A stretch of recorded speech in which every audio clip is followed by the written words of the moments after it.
SAW punya kekuasaan apa tidak? Nabi Muhammad punya kekuasaan apa tidak? Punya. Makanya Nabi itu tidak ada mengatakan, ayo sholat. Tidak. Apa kata Nabi? Layan tahiyanna. Mereka yang sholat di rumah, mereka yang sholat di kamar, mereka yang sholat di kantor. Layan tahiyanna. Berhenti. Jangan lagi sholat di kamar, jangan lagi sholat di rumah. Datang ke masjid. Kalau mereka tidak sholat, la uharriqanna alaihim buyutahum. Aku akan bakar rumah mereka.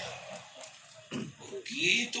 Jadi kalau ada orang mengatakan sambutan Walid Husaini tadi radikal, keras karena mau melempar toko, maka kalau begitu sama dia dengan mengatakan Nabi Muhammad itu Nabi radikal. Karena Nabi mengatakan akan kubakar rumah mereka. Kalau hidup Nabi sekarang bertambah titik api di Aceh Besar. Ini bukan masalah radikal tak radikal, tapi menegakkan agama Allah ini dengan dua. Yang punya ilmu dengan ilmunya, para abu, para abi, para tengku, pimpinan daya, pondok pesantren, membacakan kitab tafsir, kitab fikih.